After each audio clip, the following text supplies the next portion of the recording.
ॐ सहनाववतु सहनौ भुनक्तु सह वीर्यं करवावहै तेजस्विनावधीतमस्तु मा विद्विषावहै। ॐ शान्ति शान्ति शान्तिः। नारायणं नमस्कृत्य नरं चैव नरोत्तमं देवीं सरस्वतीं व्यासं ततो जयमुदीरयेत्। दक्षिणे लक्ष्मणोर्यस्य वामे च जनकात्मजः पुरतो मारुतिर्यस्य तं वन्दे रघुनन्दनं। भक्तिभक्त भगवंत गुरु चतुरनाम बपु एक, तिनके पद वंदन किए नाशत विघ्न अनेक। मेरी भवबाधा हरो राधा नागरि सोई, जातन की झाई परत श्याम हरित द्युति होत। नारायण। सभी को बहुत बहुत अभिनंदन। श्री रामचरितमानस के मध्य उत्तरकांड के मध्य गरुण काकभुसुंडी संवाद और गरुण काकभुसुंडी संवाद के मध्य श्री गरुण जी के द्वारा पूछे गए 7 प्रश्नों की श्रृंखला में श्री काकभुसुंडी जी के द्वारा दिए गए उत्तर के रूप में हम लोगों ने विगत 5 दिवसों से 7 प्रश्नों के मध्य 6 प्रश्नों के क्रमशः उत्तर देखे और आज प्राप्त विषय 7वें प्रश्न के उत्तर के रूप में जो चर्चा है श्री काकभुसुंडी जी की, वो हम लोग देखेंगे। तो सर्वप्रथम रामचरितमानस के उत्तरकांड के 120 नंबर दोहे के नीचे की आप 28 नंबर जो चौपाई है वहाँ से थोड़ी देर के पाठ करेंगे। सुनहु तात अब मानस रोगा, जिनते दुख पावहीं सब लोगा। मोह सकल व्याधिन कर मूला, तिनते पुनि उपजहि बहुसूला। काम बात कफ लोभ अपारा, क्रोध पित्त नित छाती जारा।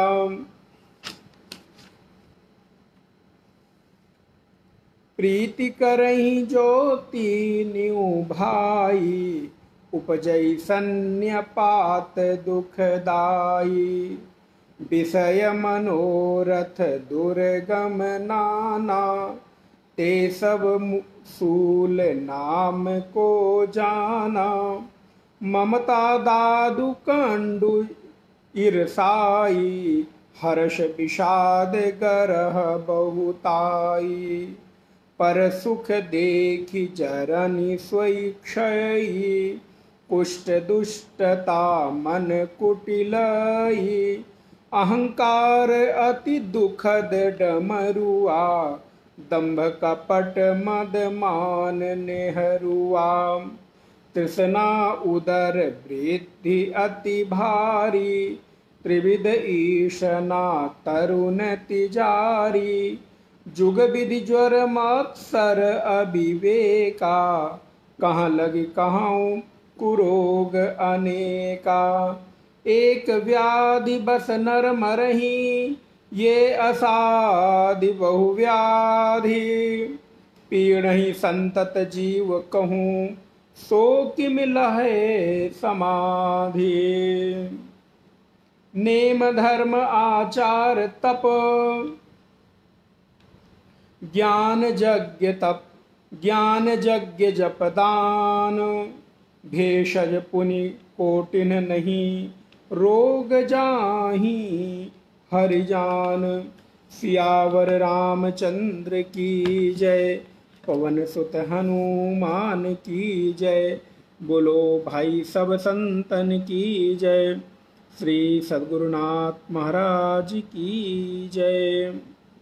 नारायण। कल हम लोग विषय देख रहे थे जहाँ पर इस जीवन में सबसे बड़ा पाप क्या है और सबसे बड़ा पुण्य क्या है, इस विषय पर हम लोगों ने चर्चा की। और उसके पूर्व में और प्रश्नों के उत्तर में हम लोग चर्चा करते आ रहे हैं। आज सप्तम प्रश्न के रूप में जो उत्तर श्री काकभुसुंडी जी दे रहे हैं उस पर देखिए चर्चा करते हैं। तो श्री काकभुसुंडी जी महाराज कहते हैं श्री गरुण जी को कि सुनो तात अब मानस रोगा, क्योंकि आपने पूछा था ना कि मम जो मानस रोग है वो भी आप मुझे समझाकर कहिए, क्योंकि मानस रोग कहूँ समुझाई, तुम सर्वज्ञ कृपा अधिकाई। हे काकभुसुंडी जी, आप मानस रोग भी मुझे समझाकर कहिए, क्योंकि आप सर्वज्ञ हैं, सब कुछ अच्छी तरह से जानने वाले हैं, आप बताने में समर्थवान हैं, तो कृपा कर आप उसको भी बताएं। तो अब यहाँ पर कहते हैं सुनो तात अब मानस रोगा। हे तात, हे मेरे प्यारे, अब मानस रोग सुनो। जिनते दुख पावहीं सब लोगा, जिसके कारण सारे लोग दुख को पाते हैं, ऐसे मानस रोग के बारे में आप सुने।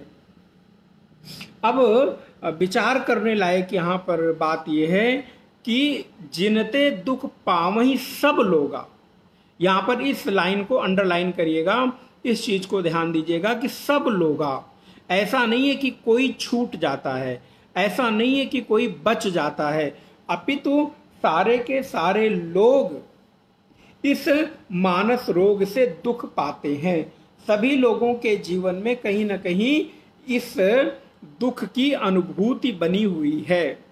कोई स्वस्थ दिखाई दे रहा है, हेल्दी दिखाई दे रहा है, उसके बाद भी वो कहीं ना कहीं रोग से ग्रसित है, पीड़ित है। ऐसा यहाँ पर श्री काकभुसुंडी जी महाराज कह रहे हैं, जिनते दुख पावहीं सब लोगा। तो बोले महाराज सब लोग?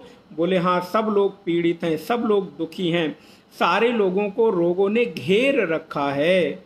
तो अब यहाँ पर हम विचार करके देखें तो शारीरिक रोग से हो सकता है कोई बच जाए, संभव है कि बच जाए, जबकि ऐसा लगता नहीं। आज के समय में तो शारीरिक रोग सबको किसी न किसी रूप में लगे ही हुए हैं, कुछ न कुछ। प्रायः हम विचार करके देखें तो पाएंगे कि अब कितने प्रतिशत बोलूं, 100% बोलना तो ज़्यादा हो जाएगा, लेकिन 90 से 95% तो हम ये बात कह ही सकते हैं कि प्रायः 40 वर्ष 50 वर्ष के बाद लोग औषधि के बिना जीवन नहीं यापन कर रहे हैं। अर्थात औषधि भी उनके जीवन का एक अभिन्न अंग बन गई है, और कई बार इससे कम उम्र के लोग भी उस कैटेगरी में आ जाते हैं, उसके अंदर में आ जाते हैं।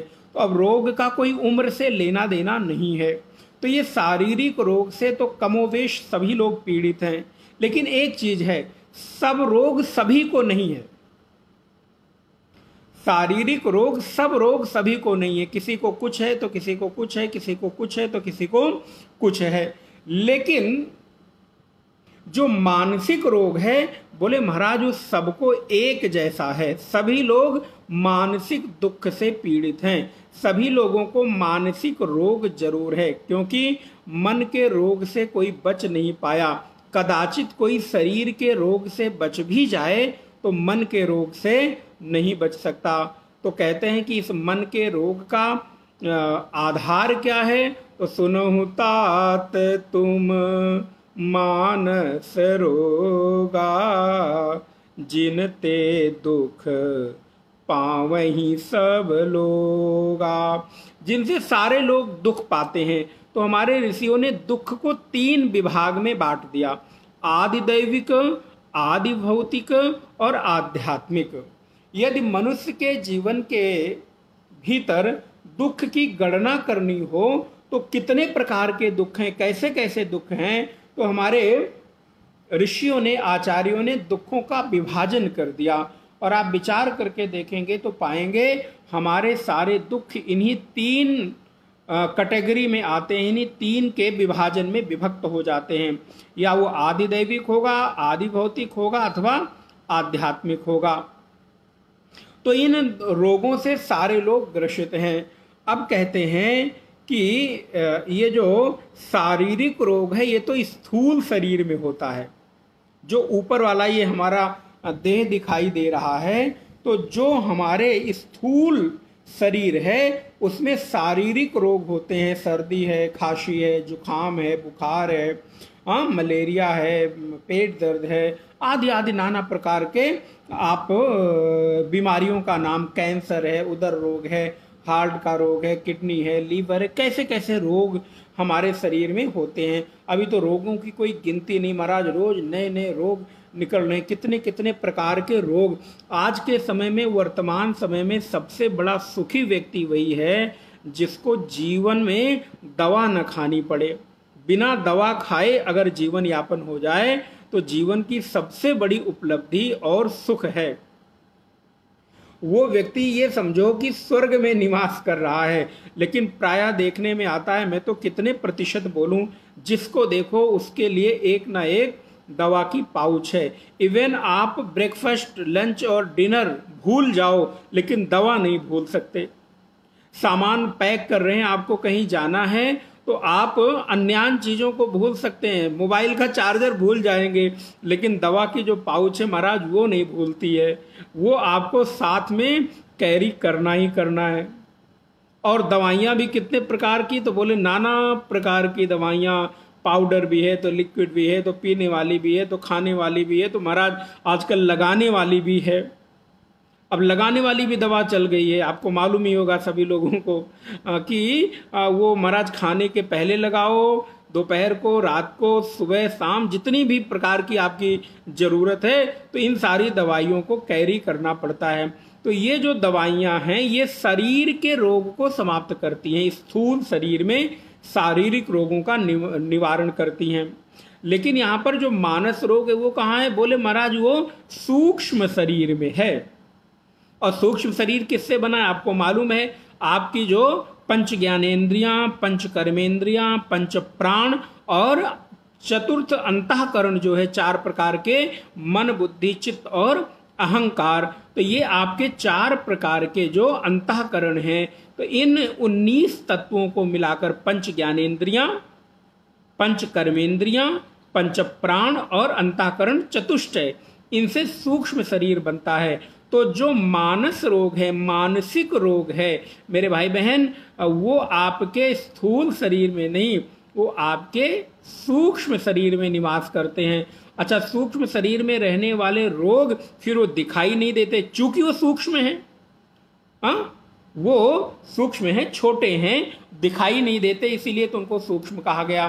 तो वो दिखते नहीं हैं, लेकिन महाराज होते सबके हैं सबके, लख बिरले पाई, हैं सबके उर, सभी के हृदय में ये मानसिक रोग हैं, मन के मानस रोग हैं, लेकिन लख बिरले पाई। कभी कभी कोई लख पाता है, माने देख पाता है, या कभी कोई सदगुरु दिखा दे, कोई मित्र दिखा दे, कोई संबंधी दिखा दे, भाई देख तेरे भीतर ये मानसिक रोग है, तेरे भीतर ये मन का रोग है, ये तू ठीक कर ले, तेरे अंतःकरण में ये रोग है, तेरे ज्ञानेंद्रियों में ये रोग है, तेरे कर्मेंद्रियों में ये रोग है, पंच प्राणों में कोई चीज ऊपर नीचे हो गई है। और अगर इनका मोटा मोटा विभाजन करना हो तो सूक्ष्म शरीर में जो हमारे रोग होते हैं उन्हीं को मानस रोग कहते हैं।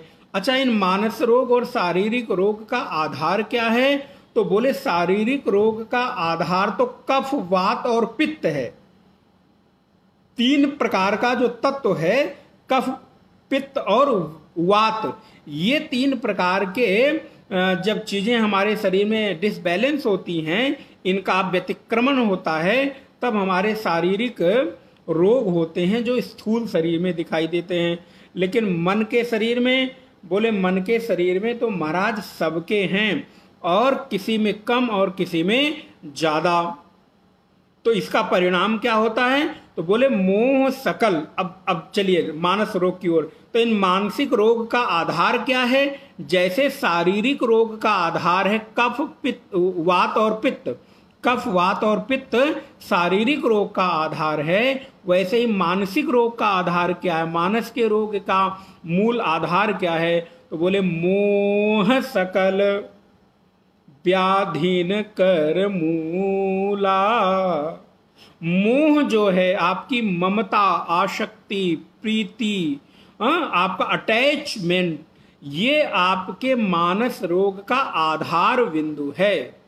तो उससे क्या होता है? तो बोले तिनते पुण्य उपजहि बहुसूला। जिसके जीवन में मोह रूपी व्याधि का जड़ जम गया है, उसके जीवन में फिर महाराज नाना प्रकार के रोग उत्पन्न होंगे। वैसे ही जैसे अगर किसी पेड़ की जड़ एक बार पृथ्वी में लग जाए, जम जाए, और खाद पानी देकर आप उसको मजबूत कर दें, तो परिणाम क्या होता है? परिणाम होता है कि फिर उस जड़ से निकलने वाले पेड़ में पत्ते भी लगते हैं, टहनियां भी लगती हैं, फल भी लगते हैं, फूल भी आते हैं, उनकी छाया भी इधर उधर निकलती है, डालियां भी निकलती हैं। तो बोले ऐसे ही यदि आपके सूक्ष्म शरीर में मोह रूपी रोग की जड़ एक बार जम गई, तो फिर महाराज नाना प्रकार के रोग उसी मोह से पैदा होने लगते हैं, फिर उनका विस्तार होने लगता है। वो अपने भाई बंधुओं को, सगे संबंधियों को, वो अपने महाराज सभी जानने वालों को भी बुला लेते हैं। एक बार मोह रूपी बीमारी लगी कि वो सभी को इनवाइट कर लेते हैं। पूज्य स्वामी जी कहते हैं कि जैसे एक बार अगर किसी को महाराज डायबिटीज आ गई, शुगर आ गई, तो उसको कहते हैं दिति। और दिति के पुत्र कौन हैं? तो बोले महाराज ये सब राक्षस लोग हैं। तो जैसे दिति आती है, तो दिति, ये डायबिटीज क्या है? बोले दिति रोग है। इसके आते ही सारे असुर राक्षस आके अपने आप शरीर में पैदा होने लगते हैं। ऐसे ही सारे ही मानसिक रोगों का, मन के रोगों का, सूक्ष्म शरीर के रोगों का जड़ क्या है? तो बोले उस जड़ का नाम है मोह, आसक्ति, अटैचमेंट। और अगर ये मोह एक बार अच्छे से जड़ जमा ली, फिर क्या करेगी? बोले अपने बच्चे को भी बुलाएगी, पति को भी बुलाएगी, अपने भाई बहन को भी बुला लेगी, अपने रिश्तेदारों को बुला लेगी। फिर महाराज ये आपके घर में, कहाँ, कौन से घर में? बोले इस हृदय रूपी घर में अपना डेरा जमा लेती है। फिर वहां आप शासन नहीं करते, फिर वहां मोह और मोह का पूरा परिवार आपके शरीर पर शासन करता है। इसलिए सबसे पहले तो स्थूल शरीर में होने वाले रोगों से बचाओ, और स्थूल शरीर के होने वाले रोगों से तो बचाओ महाराज बड़ा असंभव है, कठिन लगता है। लोग कहते हैं टेक केयर, जब भी मैसेज किया तो अपना ध्यान रखिए, टेक केयर। अरे भैया क्या टेक केयर करे आदमी, कितना टेक केयर करेगा? हम कहते तो हैं, आजकल प्रचलन हो गया है कि आप अपना ध्यान रखिए, आप अपना ध्यान रखिए। आदमी ध्यान भी रखता है, फिर भी ये रोग महाराज कहां से उभर के निकल के चले आते हैं, इनका कोई भरोसा नहीं। और सबसे पहले कहाँ अटैक करेंगे? तो बोले महाराज देह पर आपके अटैक करेंगे, और फिर धीरे धीरे देह से होते हुए शरीर के प्रत्येक अंग को ये इफेक्ट करती है। और आजकल तो जो रोग प्रचलित हो गया महाराज, चलन में आ गया, वो हो गया डायबिटीज। इसी को दिति कहते हैं, राक्ष, ये असुरों की माता है, सबको जन्म देने वाली यही है। ये आई दिति माता। दिति और डायबिटीज में कोई बहुत फर्क नहीं लगता, शुगर जिसे आप कहते हैं, मधुमेह। तो फिर वहां के बाद फिर महाराज ये नाक पर भी, आंख पर भी, किडनी पर भी, फेफड़े पर भी, लीवर पर भी, और जहां जहां आपके शरीर के अंग हैं सभी पर ये प्रहार करना शुरू करती हैं, क्योंकि उन्होंने अपना डेरा जमाया। तो ये कहां से आया? बोले ये मोह के कारण हुआ, मन के रोग। तो अब यहां पर गोस्वामी जी कहते हैं मोह सकल व्याधिन कर मूला, जिनते पुण्य उपजय बहुसूला। ये तो ठीक है, लेकिन ये शरीर के रोग जो आप बता रहे हैं ये किन के कारण हैं? तो बोले ये शरीर के रोग सब में सबको नहीं होते, सारे रोग सबको नहीं होते, ध्यान दीजिएगा। किसी को डायबिटीज है, बीपी है, किसी को कैंसर है, किसी को उदर की खराबी है, किसी को लीवर की, किसी को किडनी की, किसी को हार्ट की, किसी को रक्तचाप की, किसी अन्य अन्य तरह की बीमारियां हैं। लेकिन सबको सब शारीरिक बीमारी हो जाए तो वो झेल नहीं सकता, लेकिन मानसिक बीमारी तो सबको है, थोड़ा ज्यादा मात्रा में सबको है। अच्छा, तो शारीरिक रोग का व्यतिक्रम कहां से प्रारंभ होता है? तो बोले शारीरिक रोग का व्यतिक्रम कफ, पित्त और वायु से प्रारंभ होता है। हमारे शरीर को 3 चीजें बैलेंस करती हैं। वैसे ही मन का रोग, बोले ये मोह से प्रारंभ होता है। तो जब मोह से प्रारंभ हुआ तो सबसे पहली क्या चीज आई?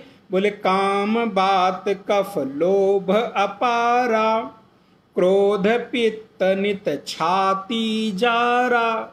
बोले महाराज आपके भीतर ये मोह के बाद सबसे पहला जो काम है, अब ध्यान दीजिए, सबसे पहला नाम काम का लिया है, विचार करिएगा। और मैं इस बात को निवेदन कर दूं, हई सबके लख बिरलन पाही। कोई अगर ये कहता हो नहीं नहीं मैं तो काम पर विजय प्राप्त कर लिया, कथा याद करिएगा, वहां पर भी नारद जी को ये हो गया कि मैंने काम पर विजय प्राप्त कर लिया, और जा जाके अपना ढिंढोरा पीटने लगे। भगवान ने कहा अच्छा रुको बताता हूं। तो इसलिए अगर कभी किसी चीज पर संयम प्राप्त कर लो तो अभिमान करके ढिंढोरा मत पीटना। फिर महाराज एक छोटी सी परमात्मा ने फुलझड़ी छोड़ी, और फुलझड़ी क्या थी? बोले विश्व मोहनी। ओ इतनी सुंदर देखकर अब क्या हुआ? बोले महाराज नारद जी को तो ब्याह करने की पड़ी। कौन? बोले जो 24 घंटे भगवान के श्रीमन नारायण नारायण नारायण भगवान का नाम संकीर्तन गाते हैं। अब उनको किसकी? बोले महाराज उठते बैठते खाते पीते 24 घंटे वो नारी उनके मन में चलने लगी, वो स्त्री चलने लगी। तो परिणाम क्या हुआ? तो परिणाम आपको मालूम है कि जिसके भीतर काम जगेगा, वासना जगेगी, और उस पर संयम नहीं होगा, उसका परिणाम होगा, उसका मुख बंदर का बनेगा। तो नारद जैसा देवर्षि जैसा इतना बड़ा तपस्वी भी काम वासना के बाद परिणाम क्या हुआ? बोले उसका मुख बंदर का हो गया। लेकिन बस एक ही काम तो नारद जी ने ठीक कर लिया। अब वो करते भी क्यों ना, क्योंकि भगवान के भगत हैं, तो भगवान ने ही प्रेरणा दी होगी, ऐसा ही मान लेना चाहिए। किया क्या? बोले परमात्मा आप मुझे अपना रूप दे दो। भगवान ने पूछा भैया अपना रूप देकर मैं तुम क्या करोगे, मैं अगर अपना रूप दे दूं? बोले नहीं नहीं महाराज अब तुम दे ही दो। और महाराज वहां जाकर आप पढ़ेंगे तो इतना जोर जोर से नारद जी ने साफ तब देख दिया भगवान को, परम स्वतंत्र न सिर पर कोई, भावई मने करो तुम सोई। तुम बड़े स्वतंत्र हो गए हो। अब देखो जब काम आदमी के ऊपर चढ़ता है महाराज और उसकी पूर्ति ना हो और कहीं कोई बाधा बन जाए तो काम के बाद क्रोध जगता है। ध्यायतो विषयान पुंसः, गीता का 2रा अध्याय। ध्यायतो विषयान पुंसः संगस्ते सुपजायते, संगात संजायते कामः, कामात् क्रोधो भी जायते। फिर क्या होगा? बोले क्रोधाद भवति सम्मोहः, सम्मोहाद स्मृति विभ्रमः, स्मृति भ्रंशाद बुद्धिनाशः, बुद्धिनाशात प्रणश्यति। बोले महाराज जब काम देवता सवार होंगे और काम में कोई बाधा बनेगा तो क्रोध आएगा, और क्रोध आने के बाद बुद्धि भ्रष्ट होगी, सही गलत का निर्णय लेने में असमर्थ होंगे, और परिणाम होगा नाश को प्राप्त होंगे। अतः नारद जी के प्रसंग में देखिए, भगवान थोड़ा सा बाधा बने तो नारायण श्राप तक दे दिया, जाओ। मैं जैसे एक परेशान हो रहा हूं वैसे तुम भी नारी के विरह में परेशान होगे। और तब राम जी क्या कहते हैं? हे खग हे मृग हे मधुकर श्रेणी, तुम देखी सीता मृग नैनी। आप सोचिए शुरुआत कहां से हुई?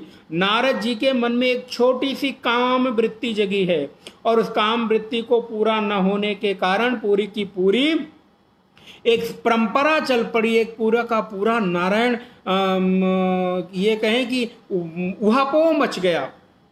भगवान ने कहा क्या चाहिए, क्यों आखिर इतने परेशान क्यों हो नारद, क्या बात है, तुम तो इतने कभी परेशान नहीं होते, भगवान के भक्त इतने कभी परेशान नहीं होते। बोले बस बस अपना रूप ही तो दे दो। बोले रूपवा क्या करोगे लेके, तो बोले रूप करेंगे जाकर ब्याह करना है, और ऐसी नारी है जो नारी तीनों लोक में ऐसी नहीं होगी। अब यहां पर एक प्रसंग याद आ रहा है लेकिन मैं बताऊंगा नहीं। मानस में 4 विवाह हैं, और 4 विवाह में 2 सफल विवाह हैं, 2 असफल विवाह हैं। एक है नारद और विश्वमोहिनी का, एक है शिव और पार्वती का है, एक है सूर्पणखा का विवाह, और दूसरा है राम और सीता का। तो इसमें 4 विवाह में 2 विवाह सफल हुए हैं, 2 विवाह असफल हुए हैं। अब ये 2 विवाह असफल क्यों हुए, 2 विवाह सफल क्यों हुए, ये लंबी चर्चा हो जाएगी, लेकिन कभी हम लोग करेंगे। ध्यान रखिए, बस एक छोटी सी लाइन कह के पूरा कर दूं, नहीं तो आप लोग कहेंगे बताया नहीं। जिस विवाह में कोई मध्यस्थता करने वाला नहीं होगा, उस विवाह का परिणाम होगा विनाश, उस विवाह का परिणाम होगा कि वो विवाह कभी सफल नहीं हो सकते। नारद और विश्वमोहिनी के विवाह में कोई मध्यस्थता करने वाला नहीं, सूर्पणखा और लक्ष्मण राम के विवाह में कोई राम और सूर्पणखा के विवाह में कोई मध्यस्थता करने वाला नहीं। जहां जिस समाज में, अब एक बड़ी टिप्पणी है, थोड़ा संभाल के सुनिएगा, जिस समाज में वर और कन्या स्वतंत्र होकर विवाह करते हैं वो विवाह सफल नहीं होते। हमारी भारतीय संस्कृति तो यही कहती है, विवाह वही सफल होते हैं जहां पर गुरु, माता पिता और हमारे पूर्वजों की मध्यस्थता के बाद विवाह किया जाता है, जैसे राम और सीता का, शिव और पार्वती का विवाह। लेकिन नारायण, विश्वमोहिनी और नारद का विवाह किसी मध्यस्थता के अभाव में असफल विवाह है। इसलिए मानस के इन 4 विवाहों में 2 सफल और 2 असफल विवाह हैं।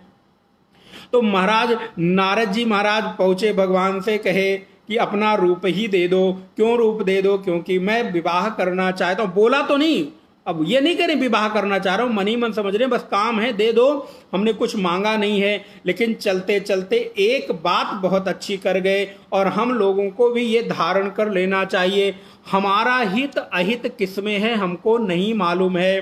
तो भगवान से प्रार्थना करते समय, भगवान से कुछ मांगते समय, कुछ अपनी इच्छाओं की पूर्ति के लिए जब आप प्रार्थना करते हो तो करो, मांगो भगवान से। लेकिन नारायण, आपको मेरे भाई बहन नहीं मालूम है कि किस कामना में आपका हित है और किस कामना में आपका हित है, वो तो सर्वज्ञ परमात्मा ही जानते हैं। इसलिए मांगने के बाद एक बात जरूर कह देना मन के भीतर, और वो क्या बात है? बोले अगर वो कह दोगे तो तुम्हारा सारा कुछ जिम्मा फिर भगवान संभाल लेंगे, फिर तुम्हारी कोई गलती नहीं, तुमने उचित मांगा हो अथवा अनुचित मांगा हो। नारद जी तभी कह ही तो देते हैं कि भैया जय विधि होई नाथ ही तमोरा, करहूं सुबेगी दास मैं तोरा।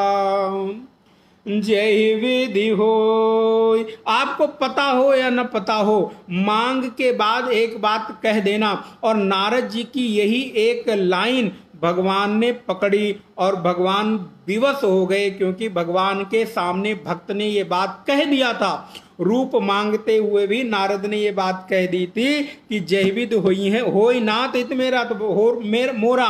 तो भगवान ने भी यही कहा कि जयविद हुई है परम हित, सुनो हे नारद जी सुनो, जिस प्रकार से तुम्हारा परम हित होगा वही मैं करूंगा, ना कछु करी हो आन, और कुछ आन नहीं करूंगा, दूसरा कुछ नहीं करूंगा। जब नारद जी ने बात कही कि जो जिसमें मेरा हित छुपा हो वही हित काम मेरे लिए करिएगा, तो परमात्मा ने कहा हाँ हाँ वही मैं काम करूंगा। तो इसीलिए अपनी सम्यक प्रार्थना के मध्य ये भाव रख लेना, प्रभु मुझे वही देना, भले मैं जो मांगूं, क्योंकि मुझे मेरे अपने अच्छे और बुरे का, हित अहित का ख्याल नहीं है। तो मेरे मांगने के बाद भी मुझे वो सब मत देना, जो मैं मांगू मुझे वही देना जिसमें मेरा हित हो। ये यथा मां प्रपद्यन्ते तां भूतांस्तथैव भजाम्यहम् मम वर्तमानुवर्तन्ते मनुष्या पार्थ सर्वशः। गीता में वासुदेव कृष्ण कहते हैं, कृष्ण क्या कह रहे हैं कि ए यथा माम प्रपद्यन्ते, जो मुझे जैसा भजता है उसको परिणाम वैसा ही मिलता है। इसलिए सम्यक प्रकार से भजन करते हुए ये बात जरूर कह देना, हे प्रभु जय विधि होई नाथ हित मोरा, जय विधि होई नाथ हित मोरा, करऊं सुबेगी दास मैं तोरा। प्रभु मैं तो आप ही का दास हूं, आप ही का सेवक हूं, आप मेरे स्वामी हो, और इसलिए स्वामी मोहि न बिसारी हो, स्वामी मोहि न बिसारी हो, चाहे लाख लोग मिल जाए, हम सम तुमको बहुत हैं, तुम सम हमको नाए।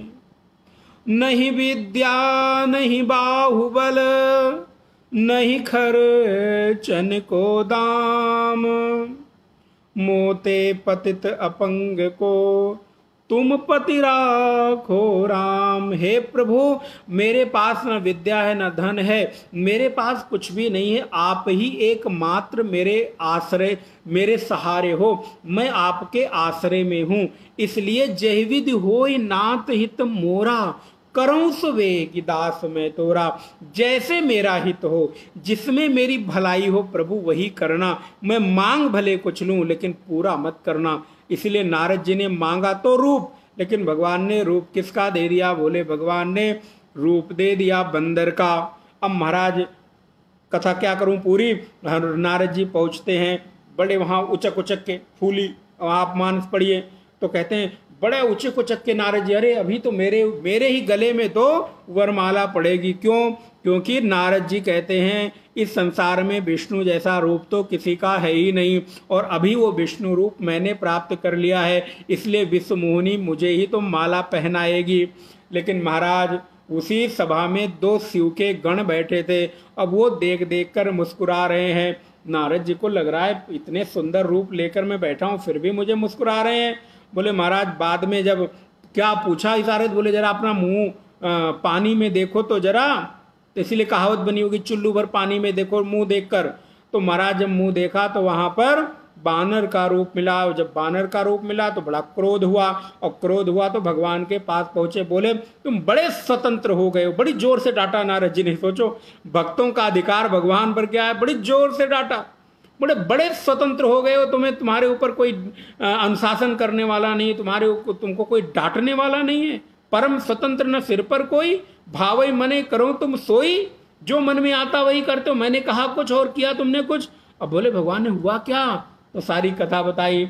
तो नारद जी को भगवान इशारे में ही मानो कहते हैं, अरे नारद तुमने ही तो कहा था कि जय विधि होई नाथ हित मोरा, वही तो मैंने किया, क्योंकि मैं जानता हूं तुम्हारा हित विवाह करने में नहीं है, तुम्हारा हित तो बाल ब्रह्मचारी रहकर देवर्षि के रूप में नारायण नारायण करते हुए पूरे संसार में भगवान के नाम का विस्तार करने में है। इसीलिए तो मैं तुमको विवाह जैसे इस कृत्य से बचा ले गया बंदर का रूप देकर। इसीलिए कहते हैं जो वासना के वशीभूत होते हैं उनका अंतर में मुंह बंदर जैसा बन जाता है, अर्थात समाज में मुंह दिखाने लायक नहीं रहते।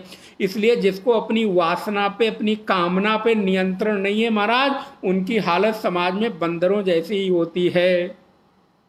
इसलिए अपने जीवन में इसका ख्याल रखें। तो यहाँ पर श्री काकभुसुंडी महाराज क्या कहते हैं, गरुण सबसे पहली चीज काम, क्योंकि काम ही सारी वासनाओं का जनक है, काम पिता है, काम के बाद ही सारी वासनाएं जगती हैं। अच्छा, काम का तात्पर्य यहां केवल स्त्री का पुरुष के प्रति और पुरुष का स्त्री के प्रति लगाव आकर्षण नहीं है।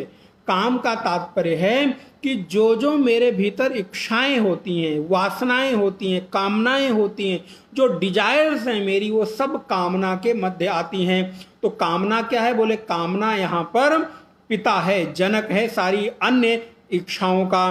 तो काम बात, ये काम क्या है? बोले वात रोग है ये, और कफ लोभ अपारा। महाराज काम के बाद लोभ का नाम लिया।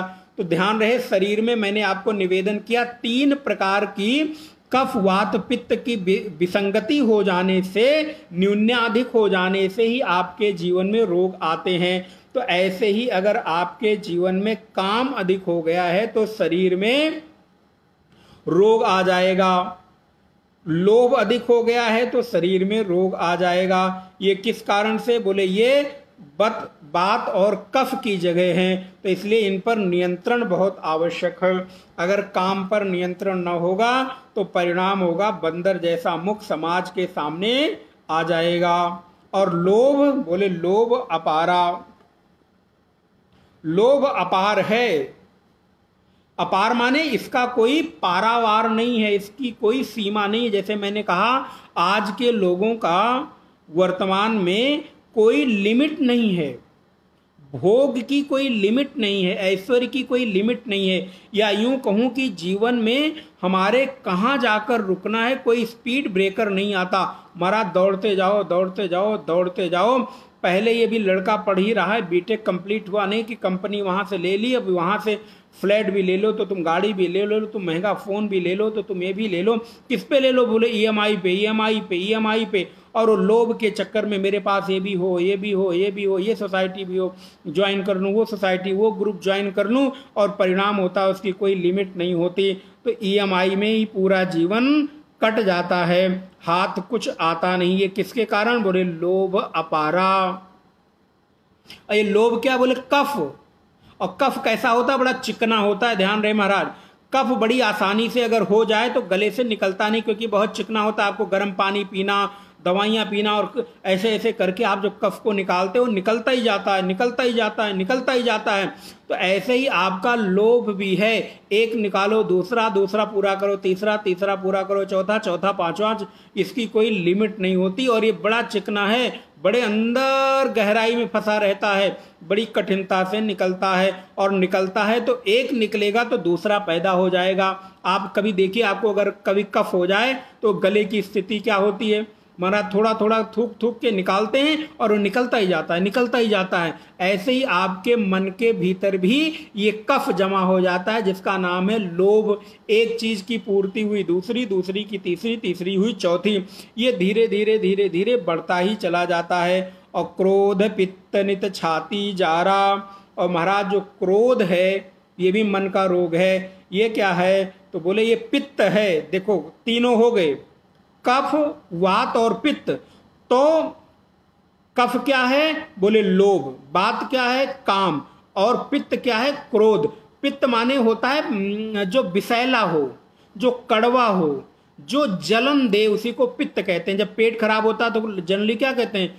वोमिटिंग होती है और ये होता है तो इनके पेट में पित्त हो गया है, ये बड़ा विषैला होता है। हाँ, पीला पीला देखेंगे आप, गले से निकलता है, मुख से निकलता है, तो पेट में पित्त हो गया। तो ऐसे ही मन के भीतर यदि पित्त बढ़ता है तो ये क्रोध के रूप में पैदा होता है। तो जैसे क्रोध का पहला वेग कैसा है? बड़ा कड़वाहट है। क्रोध के पहले राउंड में अगर जो व्यक्ति सामने आ जाए, अपना खास ही क्यों ना है, उसको भी मारा 2-4 गालियां पड़ी जाती हैं, वो भी आ जाओ, तुमको भी आज तुम्हारा भी मैं अभिषेक कर दूं। किससे? बोले क्रोध से अभिषेक कर दिया। तो जो उसके पहले बवंडर में फंसा उसी को महाराज लपेट लेता है। इसलिए यहां पर ये जो कफ, वात और पित्त, अब इन तीनों को याद रखिएगा, कफ, वात और पित्त, काम, लोभ और क्रोध, ये आपके शारीरिक और मानसिक रोग को बिगाड़ते हैं।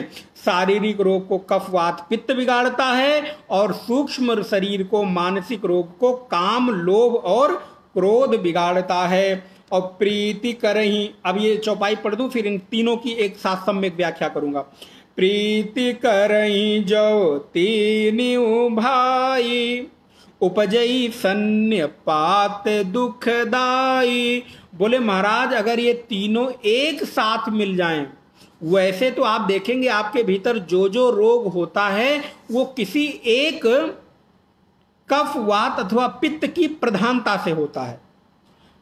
प्रायः आपके जीवन में कोई रोग किसी एक इस तीन जो कफ वात और पित्त हैं, इन तीनों के बैलेंस के बिगड़ने से होता है। और उसमें एक सर्वोपरि होता है, माने अधिक सामने होता है, और दो पीछे होते हैं। होते तीनों हैं, लेकिन एक की प्रधानता होती है और दो न्यून होते हैं।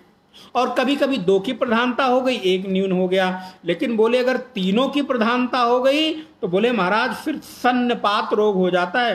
प्रीति करें, प्रीति माने आपस में प्रेम करके, अर्थात आपस में मीटिंग करके कफ वात पित्त स्थूल शरीर को, और काम लोभ और क्रोध मीटिंग करके आपके सूक्ष्म शरीर को यदि एक साथ अटैक कर दें तो उपजई सन्निपात दुखदाई। और सन्निपात माने जिस रोग से कोई उभर ना पाए उसको सन्निपात कहते हैं भैया इनके शरीर पे सन्निपात हो गया, माने अब इनका शरीर किसी लायक नहीं रहा, वो शरीर जर्जर हो गया।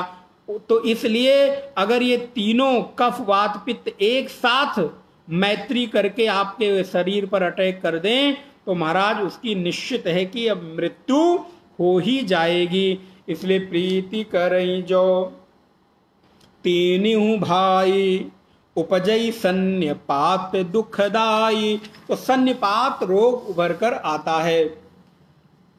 अब महाराज स्थूल शरीर वात पित्त और कफ से बना हुआ है। अगर ये तीनों साम्य अवस्था में आ जाए, माने एक समान हो जाएं, तो सन्निपात हो जाता है। और अगर ये ऊपर नीचे हों तो कोई विशेष प्रकार के रोग होते हैं, जैसे भकंदर रोग है, किडनी रोग है, धातु रोग है, उदर का रोग है, चर्म रोग है, कर्क रोग है, कैंसर है, किडनी है, हार्ट है, नाना प्रकार के जो प्रकार के आपके रोग याद आ सके, मुझे तो बहुत याद नहीं आ रहा है। तो उन तरह के रोग आपके जीवन में इन तीनों के डिसबैलेंस होने से आते हैं। और मानसिक शरीर में बोले काम, क्रोध और तृष्णा, लोभ। अब इनको तीन अलग नामों से आप जान लीजिए। काम का तात्पर्य है राग। राग माने जिसको आप चाहते हो, जो आपके सुख का हेतु बने, उसी को काम अथवा राग कहते हैं। ध्यान रहे, आपका सबके साथ काम नहीं भाव पैदा होता। जिसमें आपका राग होगा उसी में आपका काम होगा, अथवा जिसमें काम वृत्ति जागती है उसके प्रति राग हो ही जाता है। अगर हम आपकी कामना की पूर्ति का हेतु बने तो हम आपसे प्रेम अर्थात राग किए बिना नहीं रह सकते। प्रेम तो नहीं कहूंगा, राग कह सकता हूं। अगर आप मेरे सुख का हेतु बन रहे हैं तो आपके साथ हमारा राग हो ही जाएगा। और यदि आप मेरी कामना में बाधा बन रहे हैं तो मेरा आपके प्रति क्रोध होगा और द्वेष हो जाएगा। ये दोनों पैरेलल चलते हैं, क्रोध हो जाएगा और द्वेष, आंख फूटी आंख नहीं सुहाएंगे। और तीसरा है लोभ। लोभ माने तृष्णा, और अधिक और अधिक और अधिक पाने की जो तीव्र इच्छा है, इसी को तृष्णा अथवा लोभ कहते हैं। अब ये मानसिक रोगों के कारण होते हैं। अच्छा, अब विचार करिएगा कि यहां पर इनको अपार क्यों कहा। तो बोले कफ लोभ अपारा। काम को अपार नहीं कहा, क्रोध को अपार नहीं कहा, क्योंकि क्रोध थोड़े काल के लिए आता है और फिर मिट जाता है। हमेशा अगर कोई क्रोध में रहना चाहे तो नहीं रह सकता। आप बहुत क्रोधी हैं और मैं कहूं अच्छा ठीक है क्रोध में हो, 24 घंटे क्रोध में रह के दिखाओ, तो आप 24 घंटे क्रोध में रह के नहीं दिखा सकते। 24 घंटे गुस्से में रहकर नहीं दिखा सकते। 24 घंटे आप कामुक होकर नहीं रह सकते। इसलिए इनको अपार नहीं कहा। लेकिन लोभ, बोले लोभ 24 घंटे सिर पर चढ़ा रहता है। हमेशा उठते बैठते खाते पीते हमेशा कभी न कभी ये चीज बनी, ये चीज की चाहत, ये चीज की चाहत बनी रहना, इसलिए ये अपार है। एक के मिलने के बाद दूसरा, दूसरे के बाद तीसरा। लेकिन क्रोध और काम के साथ ऐसा नहीं है। क्रोध एक समय पीरियड में आता है, समाप्त हो जाता है। किसी कारण से आता है, समाप्त हो जाता है, वो कारण समाप्त होते ही। और ऐसे ही काम है, काम का वेग थोड़ी देर के लिए आता है, लेकिन वो वेग जैसे ही समाप्त हुआ काम चला गया। फिर अपने ही काम वृत्ति पर पश्चाताप होता है, विचार करके देखिएगा। लेकिन उतनी देर में, बोले उतनी देर में कामातुर जो व्यक्ति है उसको किसी का लाज भय संकोच लज्जा रही नहीं जाता। इसीलिए तो कहा कामातुराणाम भयम न लज्जा। जो कामातुर व्यक्ति है उसके लिए भय लज्जा रही नहीं जाती है, तो इसलिए ये अपार नहीं है। लेकिन महाराज क्रोध अपार है। क्रोध कब लोभ अपारा, अपार क्यों? क्योंकि महाराज देह में इसको रहते हुए इसको पार नहीं पा सकते, बढ़ता ही रहता है, बढ़ता ही रहता है। ब्रह्मांड का प्रभुत्व मिल जाए तो भी तृप्ति नहीं मिलती। मैं परिवार का मालिक बना, फिर मैं मोहल्ले का मालिक बना, फिर मैं एरिया का मालिक बना, फिर मैं पंचायत का मालिक बना, फिर मैं जिले का मालिक बनूं, फिर मैं प्रदेश का मालिक बनूं, फिर मैं राष्ट्र का मालिक बनूं, फिर मैं पूरे विश्व का मालिक बनूं। ये जो वृत्ति है बढ़ती रहती है, बढ़ती रहती है। इसीलिए ये लोभ वृत्ति है, ये कफ की जगह है। जैसे कफ आप एक निकालो तो बढ़ता जाता है, वैसे ही ये लोभ वृत्ति है। वो कहते हैं ना कि 99 हो जाए तो फिर 99 के चक्कर में 1 हो जाए 100, फिर 1 बढ़ गया तब लगता है कि 99 आ जाए फिर 100 हो जाए। तो इस प्रकार की चीजें बढ़ती रहती हैं। क्यों? क्योंकि कभी किसी को आज तक छोटे में सुख हुआ ही नहीं। राजा कहे महाराज सुखी, महाराज कहे सुख इंद्र को भारी। ध्यान रहे, राजा कहे महाराज सुखी, महाराज कहे सुख इंद्र को भारी। इंद्र कहे चतुरानन को, चतुरानन कहे सुख विष्णु को भारी। और भैया तुलसीदास विचार कहे हरि भजन बिना सब जीव दुखारी। राजा कहता है मैं कहाँ सुखी हूँ, विधायक कहेगा सांसद सुखी है, सांसद कहेगा मंत्री सुखी है, मंत्री कहेगा कैबिनेट मंत्री सुखी है, कैबिनेट मंत्री कहेगा मैं कहाँ सुखी हूँ, प्रधानमंत्री सुखी है। तो ये क्या है? तो बोले ये एक के बाद एक डिजायर से, एक के बाद एक इच्छाएं पैदा होती रहती हैं। इसीलिए कहा राजा का है महाराजा सुखी, और महाराजा का है भैया सुख इंद्र को भारी। और इंद्र का है चतुरानन को। इंद्र कहते हैं नहीं नहीं मुझे नहीं, और चतुरानन माने ब्रह्मा कहें सुख विष्णु को भारी, मुझे भी कहाँ सुख, सुख तो केवल और केवल विष्णु को ही है। इसलिए जिम प्रति लोभ, जिम प्रति लाभ लोभ अधिकाई। गोस्वामी जी कहते हैं जिम प्रति लाभ, जैसे जैसे हमको लाभ होता जाता है वैसे वैसे लोभ बढ़ता जाता है। आज इतना मिल गया तो कल इतना मिल जाए, परसों इतना मिल जाए, फिर अगले इतना मिल जाए। तो ये लोभ की वृत्ति तो महाराज ऐसी है, जितना मिलती जाएगी उतनी बढ़ती जाएगी। लेकिन लोभ ही मन के पतन का कारण है, लोभ से मन का पतन होता है। अतः इस पर हमारा नियंत्रण होना ही चाहिए। इसलिए देखकर हमको आगे बढ़ना चाहिए। फिर कहते हैं कि दहे क्या है,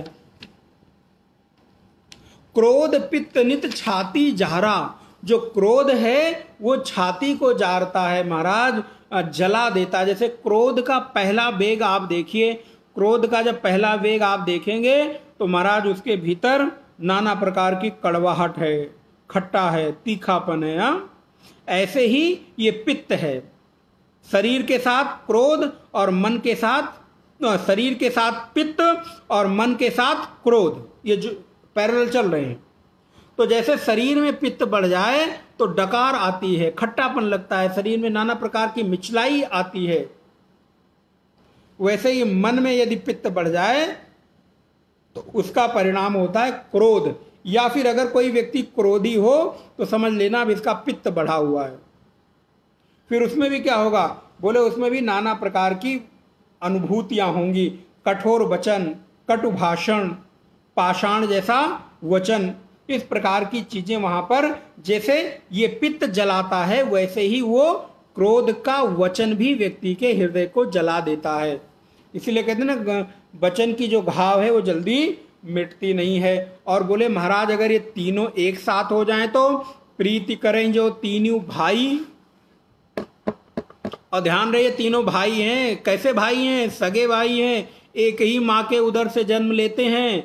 और ये तीनों अगर कभी एक साथ महाराज मित्रता कर ले, वैसे तो अलग अलग रहते हैं, तीनों की अलग अलग रोग देते हैं, कफ अलग रोग देगा, पित्त अलग रोग देगा, बात अलग रोग देगा। लेकिन अगर ये तीनों एक बार मित्र बन जाएं, भाई लोग आपस में मैत्री कर लें तो क्या होगा? तो प्रीति करे जो तीनों भाई। सन्निपात, सन्निपात रोग हो जाता है महाराज। और ये सन्निपात क्या है? बोले सन्निपात रोग वही है जहां पर मानसिक और शारीरिक हमारी जो स्थिति है वो इतनी कमजोर हो जाए कि जो इस देह को धारण ना कर पाए। तीनों की प्रीति करने से सन्निपात पैदा होता है, और सन्निपात में उचित अनुचित का, विचार का, लज्जा का, मर्यादा का कुछ भी ख्याल नहीं रहता। आप देखिए कभी कभी किसी व्यक्ति का मानसिक अवसाद इतना बढ़ जाता है कि वो गाली देने लगता है, गंदी बातें बकने लगता है, अपशब्द कहने लगता है, कठोर वचन बोलने लगता है। क्यों? क्योंकि उसका मन उसके वश में नहीं होता है। तो ये कब होता है? बोले ये सन्निपात रोग आने पर व्यक्ति का अपने ऊपर ही नियंत्रण नहीं रहता, वो नियंत्रण खो देता है, इसीलिए उचित अनुचित का विचार नहीं कर पाता है। तो मेरे जीवन में किन चीजों का नियंत्रण हो? बोले काम, लोभ और क्रोध, कफ, बात और पित्त। कफ, बात और पित्त हमारे शरीर को बिगाड़ते हैं। काम, क्रोध और लोभ ये हमारे मन को बिगाड़ते हैं। तो यदि मन को सुधारना है तो सबसे पहले काम, क्योंकि काम ही जनक है, काम ही पिता है। काम के बाद ही सबकी चीजें पैदा होती हैं। इच्छाएं आपकी जो है ना, डिजायर जैसी जैसी बढ़ती जाती हैं वैसी वैसी आपके जीवन में दुख बढ़ता जाता है। आज आपके पास एक चीज है और कल को ये इच्छा हो जाए, अरे मेरे पास ये नहीं है, बस ये नहीं है, ये वृत्ति आई नहीं कि सारा सुख गया महाराज, जो है वो बेकार। अब जो नहीं है उसके लिए चित्त बेचैन हो जाएगा। इसीलिए तो कहते हैं जो प्राप्त है वही पर्याप्त है। जो आपको प्राप्त है ये मानो आपके लिए वही पर्याप्त है, वही बहुत है, ये भाव बना रहे। तो इसलिए संतोषम परमम सुखम, अगर आपको सुखी होना है तो संतोष रूपी सद्गुण को धारण करिए। सद्गुण, संतोष रूपी संपत्ति ले आइए, अन्य संपत्ति आपके लिए बेकार हो जाएगी। जो आवे संतोष धन, सब धन धूरि समान। तो इसलिए यहां पर काकभुसुंडी कहते हैं, हे भैया गरुण सुनो, काम, क्रोध और लोभ, कफ, वात और पित्त इस शरीर और सूक्ष्म शरीर को बिगाड़ देते हैं। अच्छा फिर क्या क्या होता है? तो बोले महाराज अगली चौपाई देखिएगा, चौपाई नंबर 32। विषय मनोरथ, विषय मनोरथ दुर्गम नाना, ते सब सूल नाम को जाना। ममता दादु कंडुझ, ममता दादु कंडु ईर्षाई, हरस विषाद गरह बहुताई। कहते हैं विषय मनोरथ दुर्गम नाना।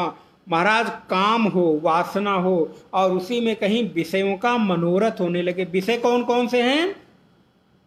5 प्रकार के विषय हैं, शब्द, स्पर्श, रूप, रस और गंध।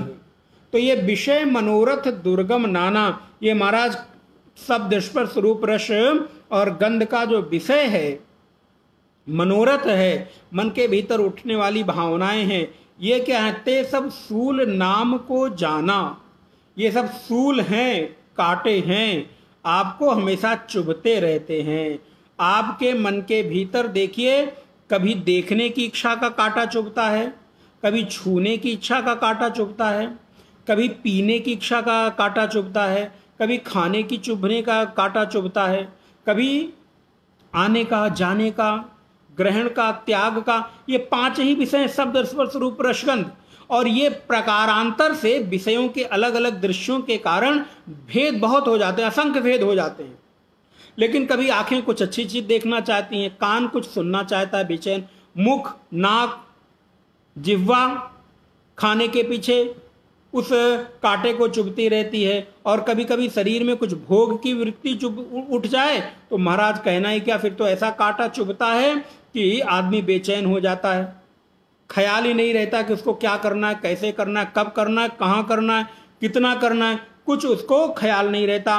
तो इसलिए इन पांचों विषयों के उठने वाले जो मनोरथ हैं, देखने की, सुनने की, खाने की, पीने की, आने की, जाने की, लेने की, देने की, ग्रहण की, त्याग की इत्यादि, ये जो पंच ज्ञानेंद्रिय और पंच कर्मेंद्रिय के विषय हैं, ये आपको कांटे की तरह जान पड़ते हैं, चुभते रहते हैं। और फिर क्या होता है, बोले इसमें ममता, राम राम आ गया, ममता, दादु, कंडु, ईर्षाई, और कहीं आपके भीतर ममता रूपी कामना उठ जाए तो ये क्या है, बोले ममता रूपी जो कामना है वो दाद है। दाद एक रोग होता है, जानते ना, वो शरीर में लाल लाल चकत्ते जैसे पड़ जाते हैं, उसको चर्म रोग की श्रेणी में रखा जाता है। ऐसे चकत्ते गोल गोल पड़ जाते हैं, लाल लाल, और महाराज हर्ष विषाद गर्ह बहुताई, ये जो दाद रोग है, दाद, खाज, खुजली जिसे आप कहते हैं, हालांकि इनमें तीनों में थोड़े थोड़े भेद हैं, लेकिन इनको एक ही श्रेणी में रखा जाता है। तो ये दाद जो है, इसकी जो खुजली है वो करने में बड़ा मजा आता है, जितना खुजलाते जाओ उतना मजा आता है। कभी अगर भगवान न करे आपको हो, अगर हो गया तो आप उसको खुजलाइए, तो जितना खुजलाएं उतना ही मजा, सुख मिलता है। लेकिन जब खुजलाकर आप पूरा करते हैं, खुजलाकर हटते हैं, तब महाराज समझ में आता, आराम, ऐसा न खुजलाया होता तो कितना अच्छा रहता, इसको न हाथ लगाया होता तो कितना अच्छा रहता। बोले ऐसे ही ममता भी दाद है। ममता माने आपकी आसक्ति, कभी घर की ममता, पत्नी की ममता, पति की ममता, बच्चे की ममता, परिवार की, संबंधियों की ममता। तो इनको पहले पहले अपना बनाने में बड़ा मजा आता है, इनके साथ खुजलाने में, मिलने में, जुलने में, खाने में, पीने में, उठने में, बैठने में, इनके साथ संबंध बनाने में। लेकिन जब ये थोड़ी सी आपको महाराज बेवफाई देते हैं, थोड़ा सा आपको धोखा देते हैं, आपके भरोसे पर खरा नहीं उतरते, तब अरे ये दुनिया बड़ी बेवफा है, दुनिया में कभी कोई किसी का है ही नहीं, तब आदमी दार्शनिक हो जाता है। कोई अपना आदमी अगर उसे धोखा दे दे, बेवफाई कर दे, उसके भरोसे पर खरा न उतरे, तब वो अरे बेकार है, सब दुनिया बेकार है। कहीं कोई आज तक कभी किसी का हुआ है क्या? कोई किसी का नहीं हुआ है। कब? बोले जब ममता को खुजला के समाप्त हो गया तब। क्योंकि ममता खुजलाने में तो बड़ी अच्छी लगती है, शुरू में दाद है ना, लेकिन जब खुजला के समाप्त होती है तब वो पीड़ा देती है, कष्ट होती, उससे से एक भाप जैसी निकलती, अग्नि जैसी कुछ उसमें से निकलता है। आप कभी हो जाए, और ऐसा कहते हैं ये प्रायः हम शरीर के किसी हिस्से पे हो जाता है, लेकिन ये कमर के नीचे और घुटने के ऊपर, जांग के हिस्से में प्रायः लोगों को ये रोग पाया जाता है। तो ममता, दाद, कंडु, ईर्षाई, और महाराज ये क्या है? बोले कंडु रोग है, खाज है, खुजली है, इसमें बहुत छोटी छोटी सी फुंसियां हो जाती हैं, और इसमें कभी कभी कुछ मवाद सा स्राव करने लगता है, रस स्राव करने लगता है, खुजली होती है, और खुजलाने के बाद जलन होती है, ध्यान रहे। और उसके बाद महाराज ये आपस में एक मंडल बना लेते हैं, एक जगह पहले होगा, फिर दूसरी जगह होगा, फिर तीसरी जगह होगा, ये दाद के लक्षण हैं, ये मंडल बना लेते हैं। अब महाराज फिर कहते हैं कि हर्ष विषाद गर्ह बहुताई, फिर इसके बाद इसके भीतर बड़ा हर्ष और विषाद, सुख और दुख, और गर्ह, गर्ह माने गले का रोग। इसमें भिन्न भिन्न अर्थ गर्ह का लोग करते हैं। कोई लोग इसको घेघा कहते हैं, कोई लोग गंडमाला कहते हैं, कोई कंठमाला कहते हैं। इसी प्रकार इसको घेघा रोग, आप गले के रोग से समझिए कि हर्ष विषाद गर्ह बहुताई। फिर इसको इस प्रकार का गले का रोग घेर लेता है, जहां पर गले में नाना प्रकार की एक माला जैसे फुंसियां हो जाती हैं और भीतर तक हो जाती हैं, और वो बहुत उसको कष्ट देती हैं, बहुत कठिनता से वो जाकर दूर होता है। लेकिन ये कैसे है? तो बोले ये हर्ष विषाद की ग्रहों की अधिकता है, इसलिए ये रोग गले का नाश करने वाला। इसीलिए मैंने कहा कि ये सन्निपात रोग होता है, फिर ये आपको नाना प्रकार के गले के अर्थ करता है। नाना प्रकार की आपके भीतर चीजें पैदा करता है। अन्य जो क्या कहते हैं वैद्य लोग हुए हैं, इसको अलग अलग नाम देते हैं, लेकिन प्रायः सबने गले के रोग से ही इसको संबंधित जोड़ा है। अब इसमें आया विषय मनोरथ। तो ये विषय मनोरथ हमने आपको समझा दिया कि शब्द स्पर्श रूप रस गंध इंद्रियों के जो विषय हैं।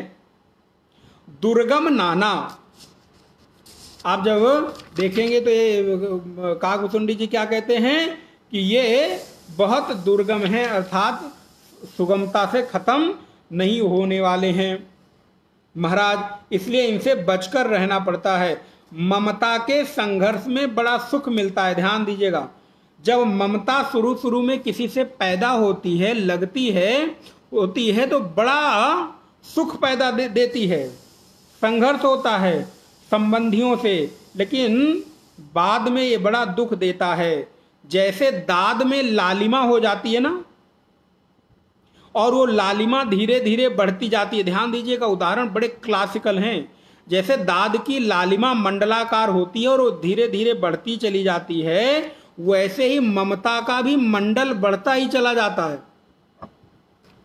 पहले थोड़ा, फिर और बड़ा, फिर और बड़ा, फिर और बड़ा, फिर और बड़ा, ये ममता का मंडल बड़ा ही होता चला जाता है। और कभी माता से, पिता से, वस्त्र से, धन से, स्त्री से, पुत्र से, कन्या से, नाना प्रकार के लोगों से। इसीलिए गोस्वामी जी कहते हैं आपकी ममता 10 जगह जुड़ी है। ध्यान दीजिएगा, 10 जगह आपकी ममता जुड़ी है। अगर वहां से आप अपनी ममता को बटोर लिए और संयम कर लिए तो आपके जीवन में दुख कभी नहीं आएगा। इसलिए उस ममता को समेटकर जीवन की प्रत्येक परिस्थिति में आपको रहने का अभ्यास डालना चाहिए।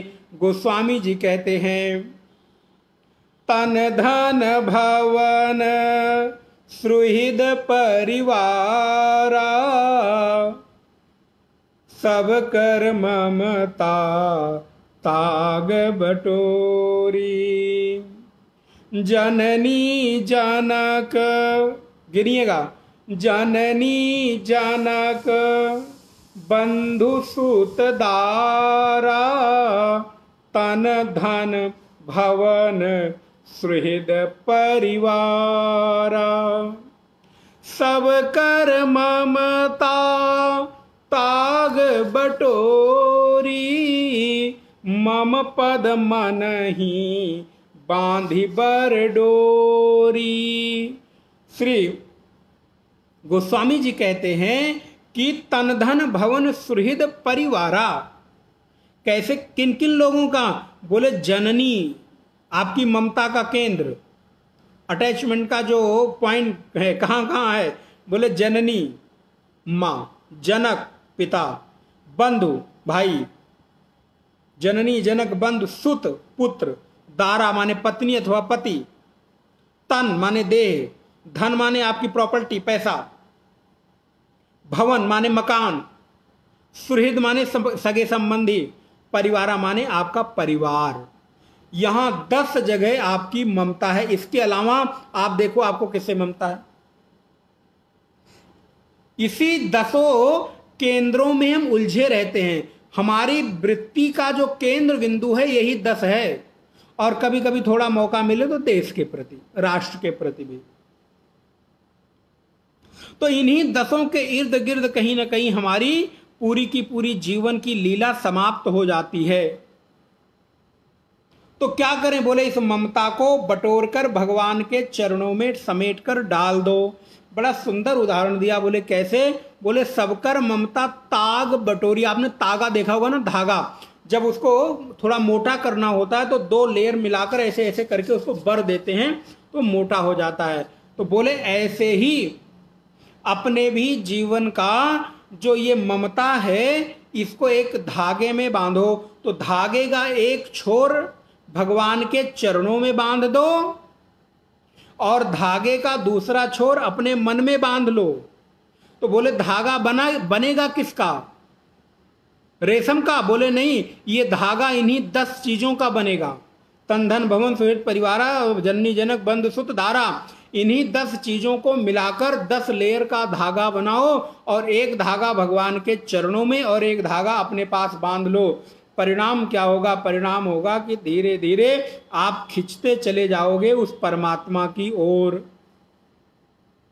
एक छोटा सा दृष्टांत यहां याद आ रहा है। बोले अगर कोई ऐसा पशु होता है जो बहुत उद्दंड होता है, मानता नहीं है, तो उसको जब जो गौपालक है चराने के लिए, घास खिलाने के लिए जंगल में ले जाता है, तो उसको खुला नहीं छोड़ता।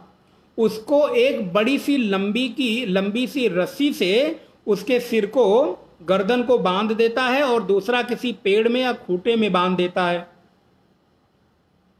और फिर क्या करता है? बोले वो पशु दूर दूर की घास चरते चरते चरते चरते घूमते घूमते अपनी पूरी रस्सी को उस खूंटे से लपेट लेता है। जो गांव के लोग होंगे दृष्टांत बेहतर समझ पाएंगे।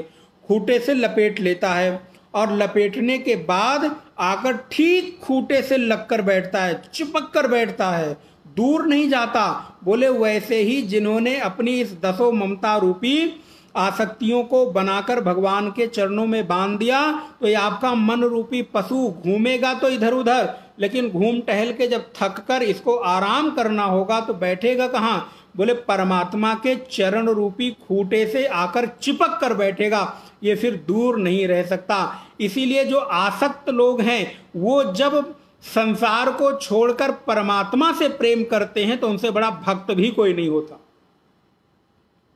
जो जितना आसक्त होगा, अगर वो संसार को छोड़कर परमात्मा से प्रीति करने लग जाए तो महाराज उसकी भक्ति को, उसकी प्रीति को, उसके भजन को, उसकी भक्ति को कोई विभक्त नहीं कर सकता, कोई तोड़ नहीं सकता, क्योंकि उसकी प्रीति जितनी संसार में थी उतनी ही परमात्मा में भी हो गई। इसलिए यहाँ पर कहते हैं ये ममता दाद है।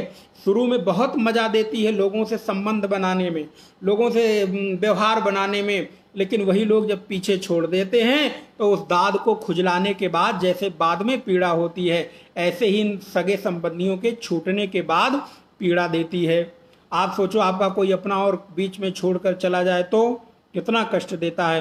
बोले कष्ट इसलिए दे रहा है क्योंकि उससे आपने अपना प्रीति का विस्तार कर लिया, ममता का विस्तार कर लिया, संबंध बना लिया। ऐसे संसार में रोज कितने लोग मर रहे हैं, किसी को फर्क नहीं पड़ रहा है।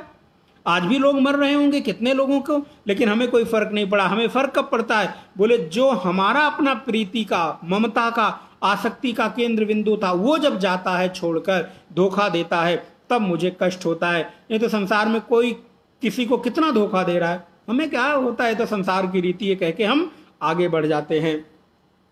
फिर अब यहां पर कहते हैं कि पर संपदा सकुच नहीं देखी, तुमरे ईर्षा कपट विशेषी, और महाराज देख न सकई पराई विभूति।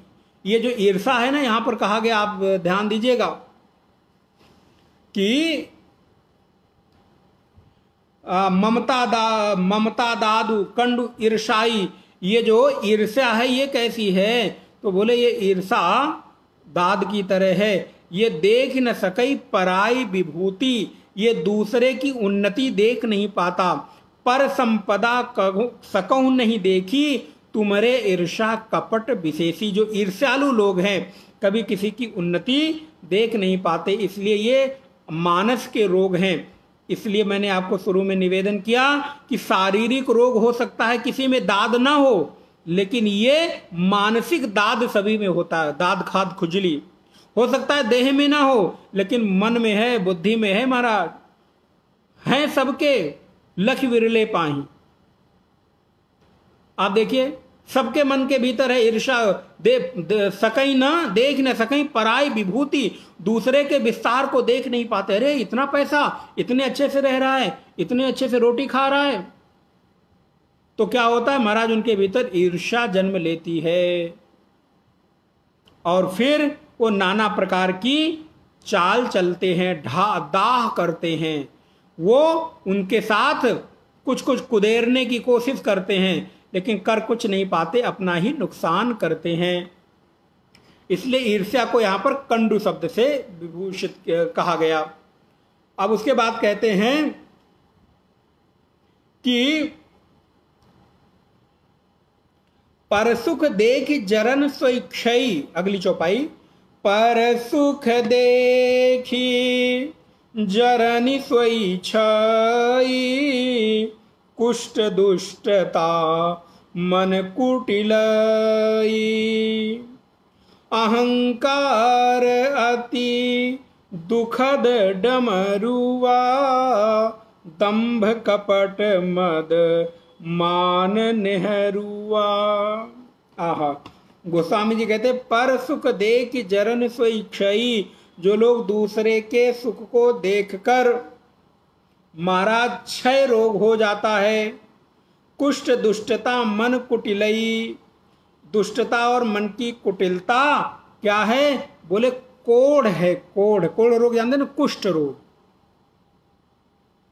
ये कुष्ठ रोग जिसको हो जाता है, कोई अपने पास उनको बैठने नहीं देता। बोले ऐसे ही जिसके मन में ये कुष्ठ रोग हो जाए, उसको भी कोई प्रीति नहीं करता, कोई अपना नहीं मानता। और जो लोग पराये सुख को देखकर महाराज जलते हैं, वो क्षय रोगी हैं। ये क्षय रोग, इसको ऐसा कहा गया है आयुर्वेद में, फेफड़े को सड़ जाना ही क्षय रोग कहते हैं। जहां पर शरीर अशक्त हो जाता है, धीरे धीरे पूरा शरीर गलने लग जाता है, शरीर गर्म रहता है, सदा बुखार ज्वर बना रहता है, खांसी आती रहती है, उसके मुंह से बदबू आती रहती है, और कभी कभी रक्त भी स्राव करता है। ऐसे ही उसके जीवन में ये क्षय रोग हो जाता है। ऐसे लक्षण वाले को क्षय रोगी कहते हैं। ये किस कारण होता है? तो आयुर्वेद में ऐसा कहा गया, वेग के अवरोध के कारण। जैसे आप कभी वेग का अवरोध कर रहे, छींक आ रही है आप रोक लें, खांसी आ रही है आप रोक लें, मलमूत्र के त्याग का वेग आप रोक लें, काम का वेग आप रोकें। तो इन रोगों के इन वेगों के रोकने से ये जो रोग हैं उत्पन्न होते हैं, क्षय रोग। या धातु क्षय से कभी कभी किसी व्यक्ति को किसी प्रकार की रोग हो जाती है, दुस्साहस से, विष के भक्षण से, और बहुत अधिक या बहुत कम खाने से, दोनों ही अवस्थाओं में, बहुत अधिक खाने से या बहुत अधिक खाने से ये क्षय रोग होता है, ऐसा आयुर्वेद यहाँ पर बताता है। और कुष्ठ रोग क्या है? तो बोले कुष्ठ रोग है ये रक्त और त्वचा संबंधी रोग है, जो संक्रामक रोग है, अर्थात छुआछूत से फैलता है। इसके यहाँ पे नाना प्रकार के भेद कहे गए हैं, और इसमें नारायण प्रायः ऐसा कहते हैं कि 2 प्रकार का होता है साधारणतया। एक होता है श्वेत कुष्ठ और एक होता है गलित कुष्ठ। श्वेत कुष्ठ में कभी कभी किसी के हाथ पैर में श्वेत रोग हो जाता है, और गलित कुष्ठ में उनके हाथ पैर गल गल के अंग गिरने लगते हैं, क्षय होने लगता है। इस प्रकार यहाँ पर ये 2 प्रकार के कुष्ठ रोग साधारणतया बताए गए, यद्यपि इनमें आयुर्वेद की दृष्टि से और भी भेद बताए गए हैं। तो इस प्रकार का रोग हो जाता है, और यह सब रोगों में कहते हैं घृणित रोग है। सबसे ज्यादा घृणा इन्हीं रोगों से लोग करते हैं। ऐसे अन्य कोई रोग हो जाए तो कई बार लोग ठीक है संभाल लेते हैं, पता नहीं चलता है, सर्दी है, बुखार है, कैंसर है, आदि आदि। लेकिन इन रोगों को बाहर प्रकट हो जाता है तो वो देखकर लोग अपने पास फटकने नहीं देते हैं। ऐसे ही यदि किसी के मन में दूसरे को देखकर जलन उत्पन्न होने लगे, दुष्टता, मन कुटिलता से भर जाए, तो उन लोगों को भी लोग अपने पास फटकने नहीं देते, अपने पास बैठने नहीं देते, दूर दूर करते रहते हैं। और उसके बाद के ऐसा भी कहते हैं कि अहंकार अति दुखद डमरुआ। राम राम, ये एक रोग तो महाराज सभी को है, सभी को है। मैंने पुनः निवेदन किया, शरीर में सबको सब रोग नहीं है, लेकिन मन के भीतर सभी लोग रोगी हैं, मनोरोगी हैं सब लोग। किसके रोग हैं? बोले अहंकार रूपी रोग सबको पला हुआ है। और ये क्या है? बोले अहंकार अति, यहां पर अति शब्द लगाया, अति दुखद डमरुआ, ये डमरुआ रोग है। बोले डमरुआ रोग क्या है? बोले डमरुआ रोग का तात्पर्य है जैसे डमरू की भांति शरीर में कोई अंग फूल जाना, कभी उधर फूल जाना, कभी गले का फूल जाना, इस प्रकार के नाना प्रकार के फूल जाने को डमरुआ रोग कहते हैं। वैसे ही जिसको अहंकार छाता है महाराज वो भी फूल जाता है, फिर वो उसके पैर कहते हैं आसमान में पड़ते हैं, जमीन में नहीं रहते। अहंकार जैसा रोग और दंभ कपट मद मान नेहरुआ। अच्छा, यहां पर आयुर्वेद के अनुसार एक बात और कहते हैं, ये जो डमरुआ रोग है प्रायः ये वैद्यक में मेद रोग कहा गया है। अर्थात जिसके पास जब संपत्ति बढ़ती है, जैसे शरीर में मेद बढ़ता है तो बाहर संपत्ति बढ़ती है, तो ठीक उसी प्रकार नाना प्रकार के रोग हो जाते हैं। बाहर मेद बढ़ेगा तो रोग बढ़ता है, और बाहर संपत्ति बढ़ेगी तो रोग बढ़ता है। इसलिए यहां पर कहते हैं ये दुखद डमरुआ है, इसलिए इसको कम कर देना चाहिए। क्यों होता है?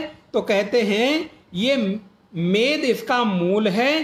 कुपथ्य से मेद बढ़ता है और उसके बाद मेद बढ़ने से नाना प्रकार के रोग शरीर में होने लगते हैं। इसलिए महाराज ये अहंकार बहुत बड़ा रोग है। अब बताओ किसको, कौन कौन रोगी नहीं है? जो लोग बड़ा डमरू पीटते हैं कि मैं तो कोई रोग नहीं है, मैं तो कोई दवाई नहीं खाता हूं और मैं कोई टेबलेट नहीं खाता हूं, विचार करके देखें उनके भीतर ये रोग हैं कि नहीं है महाराज सबके भीतर। अच्छा, कहीं कहीं इस डमरुआ रोग को कुछ आयुर्वेदाचार्य इसको कैंसर रोग से भी कहते हैं कि ये दिखता नहीं है लेकिन अंदर ही अंदर बहुत गहरे घाव करता है। ये कैंसर रोग है, अहंकार कैंसर रोग है, जिसके भीतर हो जाता है उसको समाप्त कर देता है। इसलिए भगवान का भी भोजन क्या है? आपका अहंकार। भगवान आपके अहंकार का क्षरण कर देते हैं, वो कभी उसको रखते नहीं हैं। और फिर कहते हैं अहंकार अति दुखद डमरुआ और दंभ कपट मद मान नेहरुआ। और ये जो दंभ है, कपट है, मद है, मान है, अब सोचो कौन कौन है कि जो रोगी नहीं है? ये रोग किसके भीतर नहीं है? दंभ नहीं है, झूठ, कपट, मद, मान, ये क्या है? बोले ये नेहरुआ है। नेहरुआ रोग, ये बोले ये नेहरुआ रोग कमर के नीचे भाग में होता है, अर्थात दोनों जांघों के बीच में इस रोग को यहां पर आयुर्वेद बताता है। और यहां पर मैं बता दे रहा हूं, ये कहते हैं पानी के साथ एक विशेष प्रकार के कीड़े के शरीर में प्रविष्ट हो जाने के कारण यह रोग पैदा होता है। इसमें पहले किसी स्थान पर सूजन आती है अथवा विकारी जल पीने से पवन वायु कोप कर हाथ पैर में सूजन फुंसी पैदा करता है, जिसके फूटने पर छोटा सा घाव होता है और उस घाव में महाराज एक डोरी की तरह, माने एक रस्सी की तरह सफेद रंग का कीड़ा पड़ने लगता है,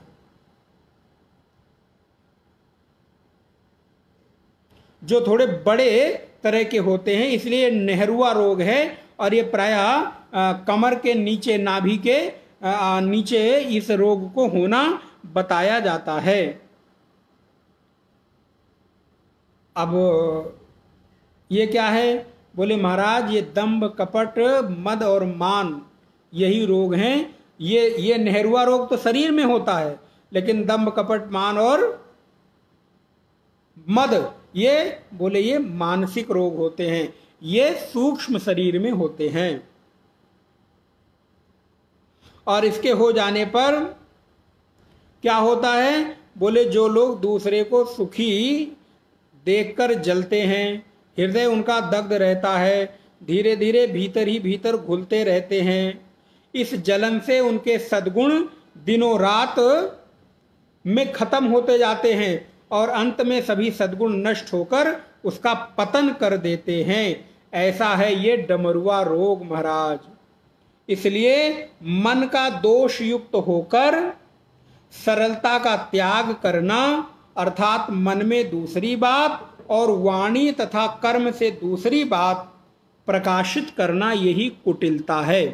कुटिलता माने मन में कुछ और हो, वाणी में कुछ और हो और कर्म में कुछ और हो, इसी को कुटिल कहते हैं। जो लोग मन के साफ नहीं होते, निर्मल नहीं होते, पवित्र नहीं होते हैं, उनके भीतर ये भाव रहता है। और महाराज आप ये जानते ही हैं कि अहंकार यदि हो गया तो व्यक्ति अपने आगे फिर किसी को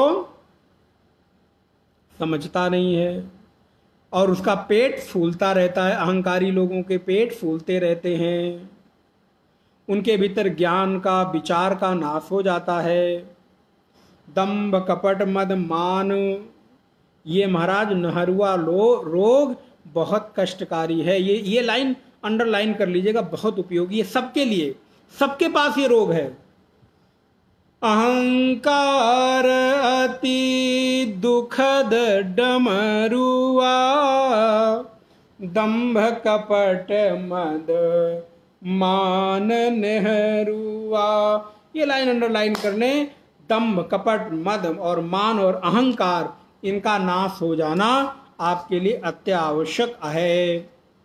फिर कहते हैं तृष्णा उदर वृद्धि अति भारी, त्रिविध ईशना तरुण तिजारी। आप देखिए मानस रोग कितना विस्तृत है। एक है तृष्णा, ये उदर वृद्धि अति भारी। उदर वृद्धि का तात्पर्य है जलंधर रोग हो जाना, आपने सुना होगा। तो बात के बढ़ने से बातोदर रोग, जल के बढ़ने से जलोदर रोग और कफ के बढ़ने से कफोदर रोग होता है। इसमें क्या होता है? बोले महाराज इसमें उदर बढ़ जाता है। आप देखिए तृष्णा उदर वृद्धि अति भारी, किसी किसी का पेट बहुत बढ़ जाता है। देह दुर्बल होगी, पेट बढ़ जाएगा, पेट बहुत मोटा होगा, बहुत बढ़ जाएगा, और हाथ पैर दुबले पतले होंगे। ये क्या है? बोले महाराज त्रिविध ईशना तरुण तिजारी, ये जलंधर रोग है, इसको संभालना चाहिए। और तीसरा क्या, और क्या बताते हैं? बोले तृष्णा त्रिविध तरुण तिजारी, और 3 प्रकार की तृष्णा ये हमेशा युवा बनी रहती है, जवान रहती है। कौन कौन सी तृष्णा? बोले वित्तेषणा, पुत्तेषणा और लोकेषणा। ये 3 प्रकार की ईषणा, सुतवित लोक ईषणा तीनी। इस संसार में 3 प्रकार की ईषणाएं हैं। या तो लोग खूब परिवार वाले होना चाहते हैं, पुत्र पौत्रादि हो जाएं, या तो लोग खूब धन संपत्ति वाले होना चाहते हैं, और अगर दोनों नहीं चाहते तो तीसरा चाहते हैं मेरा यश मान सम्मान खूब बढ़ जाए। ये तीनों में से किसी न किसी को कुछ ना कुछ तो चाहिए ही चाहिए। इसको कोई संत कहते हैं कंचन, कामनी और कीर्ति। इन तीनों चीजों से जो बच जाए समझ लो जीवन में उसका बहुत भला हो गया। कंचन माने धन, कामनी माने स्त्री अथवा पुरुष, और कीर्ति माने अपना यश मान सम्मान चाहना। ये व्यक्ति के जीवन में बढ़ती जाती हो। कैसी है? बोले तरुण तिजारी, ये हर तीसरे दिन तरुण होती जाती है। जितनी जितनी मिलती जाएगी उतनी उतनी तरुण होती जाएगी। इस वजह से जितना हो सके इस वित्तेषणा का, लोकेषणा का, पुत्तेषणा का, कंचन का, कामिनी स्त्री और कीर्ति, इनका त्याग कर देना चाहिए। कीर्ति माने यश, त्याग करना चाहिए। और महाराज ईषणा तो इतनी होती है कि मृत्यु की सैया पर पड़े रहें तो भी ईषणा नहीं जाती। एक छोटी सी कहानी कहता हूं। एक बार एक बहुत बड़े बिजनेसमैन, उनकी दुकान रही होगी, शोरूम वगैरह रहा होगा, तो 4 पुत्र थे। तो चारों पुत्रों को अपना उन्होंने अलग अलग सबको दुकान करा दी, सबकी अलग अलग शोरूम्स खुल गए, सबके अलग अलग व्यापार होने लगे। अब वो अंतिम समय में बड़े बीमार पड़े, तो चारों भाइयों ने बड़ी सेवा की और किया कि अब आज से दुकान हम बंद कर देते हैं, अब पिताजी की सेवा करेंगे। और महाराज पिताजी मरणासन अवस्था, अब प्राण जाए कि अब प्राण जाए, अब प्राण जाए कि अब प्राण जाए।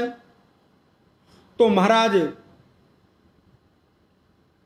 अब पिताजी ने देखा चारों बेटे यहाँ पर हैं, तो चारों बेटे पूछ रहे हैं पिताजी कुछ चाहिए, कुछ खाना है, कुछ करना है, कुछ हो तो बताओ, कुछ सेवा है, कुछ दर्द हो रहा है, क्या हो रहा है? चारों पूछ रहे हैं। तो उन्होंने क्रमशः चारों के नाम लिया, कोई भी नाम ले लें। राम, हाँ पिताजी। श्याम, हाँ पिताजी। महेश, हाँ पिताजी। दिनेश, हाँ पिताजी। बोले तुम चारों के चारों लोग यहाँ हो? बोले हाँ। तो बोले जब तुम चारों लोग यहां हो तो दुकान पे कौन है? समझ में आई? कहते हैं ना, पांव है कब्र में लेकिन अभी भी चिंता किसकी है? बोले दुकान मकान की है। तो बोले तुम चारों के चारों मेरे पास यहां हो तो वहां दुकान में कौन है? वहां पे सब नुकसान हुआ जा रहा है, भागो वहां दुकान पे। अर्थात प्राण चला जाए लेकिन जो ईर्ष्णा है, चाहना है, वो कभी खत्म नहीं होती। एक के बाद एक, एक के बाद एक के बाद एक जन्म लेती रहती है। ये मिल जाए फिर वो मिल जाए फिर वो। और इन तीनों में कंचन कामनी कीर्ति अथवा लोकेशना पुत्तेषणा और वित्तेषणा, इन तीनों में व्यक्ति उलझा रहता है। समाज सेवा के नाम पे क्या है? यश मिल जाए, ख्याति मिल जाए, खूब परिवार बढ़ जाए, खूब धन हो जाए, तो इन्हीं के इर्द गिर्द हमारी इच्छाएं घूमती रहती हैं। ये क्या है? बोले महाराज तृष्णा उदर वृद्धि अति भारी, ये उदर को बढ़ाने वाली है और हमारे जो इच्छाएं हैं इनको रोज नवीनता प्रदान करने वाली है। जोग विधि ज्वर मत सर अविवेका, कहाँ लगी कहूं कुरोग अनेका। श्री कागभूषुंडी जी कहते हैं भैया बहुत सारे रोग हैं, कितने रोग कहूं। जुग विधि ज्वर मत्सर अविवेका, ये जो अविवेक है यही ज्वर है। ज्वर माने बुखार, और जिसको अविवेक हो जाता है यानी बुद्धि काम नहीं करती, बुद्धि भ्रष्ट हो जाती है, उसको नाना प्रकार के बुखार चढ़ जाते हैं महाराज। फिर क्या क्या करेगा कोई भरोसा नहीं है। बनी बनाई संपत्ति बिगाड़ देते हैं, करोड़ों करोड़ रुपए की प्रॉपर्टी यूं ही बिगाड़ देते हैं। कब? बोले जब ज्वर चढ़ता है। और कहां लगी कहूं कुरोग अनेका। अरे अरे गरुण जी, इतने कुरोग हैं मन के, कहां तक कहूं। अब इतने ही में समझ लो, सोच लो। अब ये आप लोग निर्णय करना कि कौन लोग बीमार हैं, कौन लोग बीमार नहीं हैं। मैंने कहा शरीर से हो सकता है आप बीमार ना हो, लेकिन मन से सारे के सारे लोग बीमार हैं। सूक्ष्म शरीर में सबको रोग घेर के रखा है। इस स्थूल शरीर में हो सकता है मुझे कोई रोग हो, आपको कोई हो, किसी को कुछ और हो, लेकिन ये जो सूक्ष्म शरीर के रोग ये सब में हैं। इसीलिए पहली लाइन में कह दिया सब लोग इसका, वहां पर कह दिया कि सारे लोग तिनते पुन उपजई बहुसूला मोह सकल व्याधिन कर मूला। ये इससे सारे के सारे लोग दुख पाते हैं। सुनो तात अब मानस रोगा, जिनते दुख पावई सब लोगा। ऐसा नहीं सब लोग कहने का मतलब है, ऐसे ही नहीं कह रहे हैं। इसका मतलब है कि ये मानसिक रोग, सूक्ष्म शरीर के रोग सभी के भीतर हैं, इसलिए इससे सब लोग दुखी होते हैं। और इसका उपाय क्या है? तो बोले जो भगवान की शरण में आता है। एक एक व्याधि बस नर मरही, ये असाधि बहुभा व्याधि, पीड़ही संतत जीव कहू, सो किम लहई समाधि। बोले यहां तो रोग एक व्याधि से, एक रोग से मर जाते हैं, लेकिन यहां तो असाध्य रोग है। रोग तीन प्रकार के होते हैं, ध्यान रहे। सुख साध्य, कष्ट साध्य और असाध्य। कहेंगे महाराज रोग भी सुख साध्य होता है? जी हाँ, रोग भी सुख साध्य होता है। देखो रोग तो है, लेकिन रोग हो जाए और रोग को सहन करने की क्षमता शरीर में रहे, रोग को दुख को सहन करने की क्षमता बुद्धि में रहे, और उस रोग के इलाज की क्षमता आपकी जेब में अर्थात पैसा भी रहे, ये सुख साध्य रोग है। उन लोगों की कल्पना करो जिन लोगों के पास रोग को निवारण के लिए औषधि नहीं है, दवा नहीं है, एक टाइम की दवा के लिए तरसते हैं। तो यदि शरीर में क्षमता है रोग को सहने की और उस रोग को इलाज करने की, यह है सुख साध्य रोग। होना तो है ही है, लेकिन फिर भी चलो चल रहा है। अब जैसे डायबिटीज है, शुगर है, ठीक है, जब तक चल रहा है चल रहा है, सुख साध्य है, दवाई चल रही है, खान पान चल रही है, इसमें ऐसी किसी भी प्रकार की पीड़ा नहीं होती, कष्ट नहीं होता, किसी भी प्रकार का व्यक्ति को वेदना नहीं होती। लेकिन आप सोचो अभी लीवर में दर्द हो, कान में दर्द हो, आंख में दर्द हो, जीभ में दर्द हो, मुंह में दर्द हो, नाना प्रकार की पीड़ाएं हैं, ऐसी पीड़ा कि कभी कभी दवा भी काम न करे। ये क्या है? ये है कष्ट साध्य रोग, कि दवा खाने के बाद भी कभी कभी वो जाती नहीं। और एक है असाध्य रोग। असाध्य रोग का तात्पर्य है कि दवा होती रहेगी, वो नियंत्रित रहेगी, लेकिन शरीर के साथ ही जाएगी, वो कभी मरती नहीं, अर्थात वो रोग कभी समाप्त नहीं होता। इसको असाध्य रोग कहा गया है। सुख साध्य, कष्ट साध्य और असाध्य। दवा भी खाएंगे लेकिन वो रोग शरीर के साथ ही जाता है।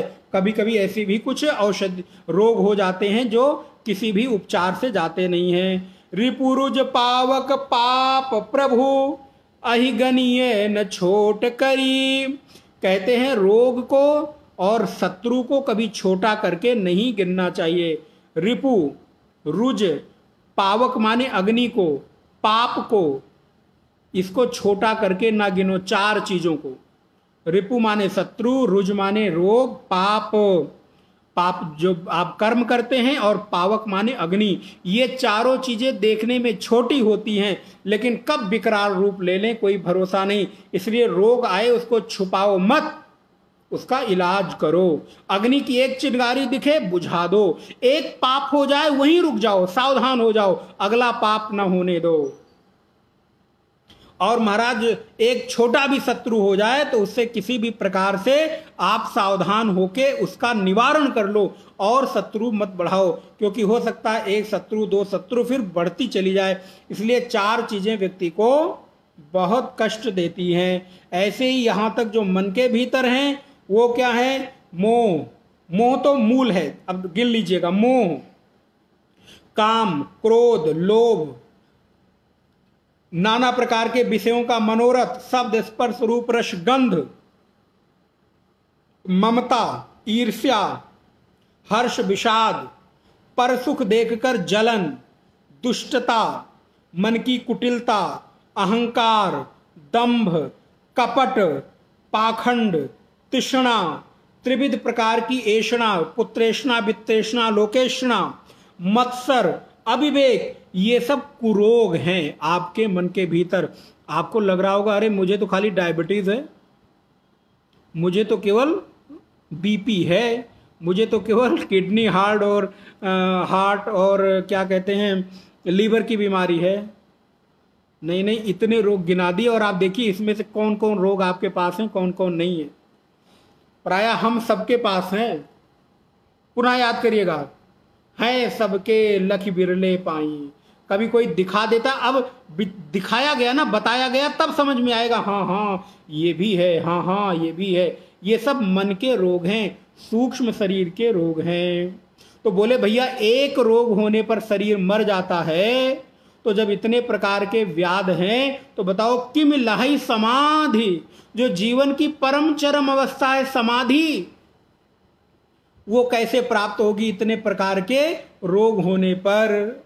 नेम धर्म आचार तप ज्ञान यज्ञ जपदान, भेषज पुण्य कोटिन नहीं, रोग जाई हरिजान। हे हरिजान, गरुण जी आप तो हरि के जान हो, माने हरि के यान हो। सोचो जब आपके भीतर अहंकार हो गया, अहंकार याद आया ना गरुड़ जी को क्या हुआ था? मैं ना होता तो राम लक्ष्मण को कौन बचा पाता, क्योंकि उनको बांध लिया गया था।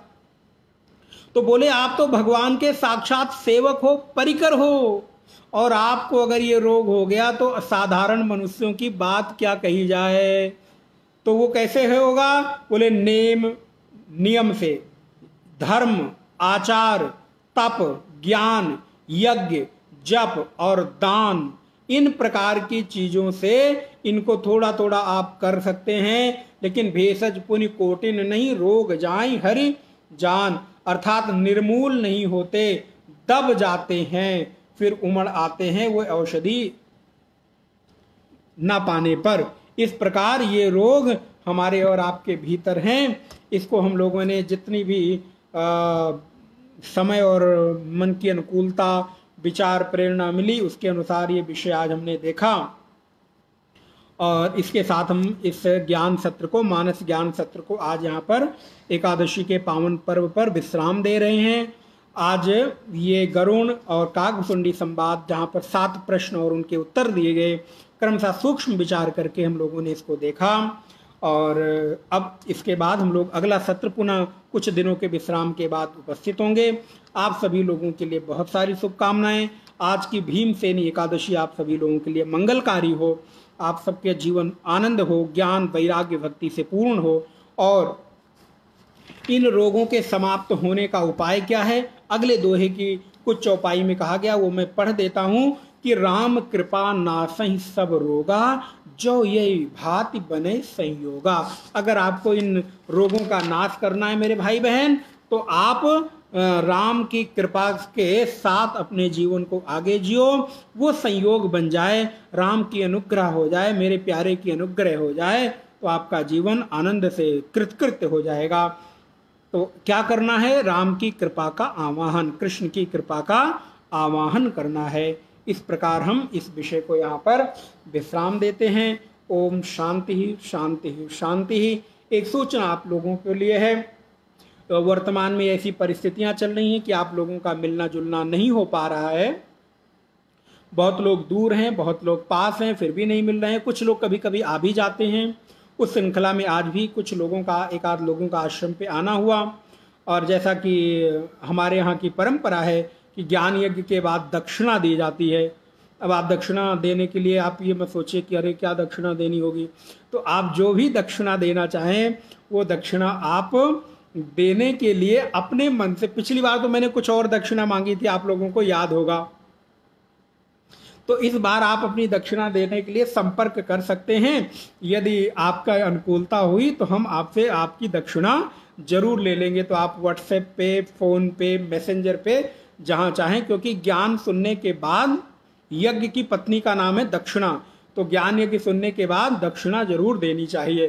तो आप लोग ये दक्षिणा दें, अपने मन के भावों को पत्र पुष्प के साथ आप मिशन की, आश्रम की सेवा में भी जो कुछ समर्पित करना चाहते हैं वो आप संपर्क करके दे सकते हैं, और आपके लिए सारी सुविधाएं उपलब्ध होंगी।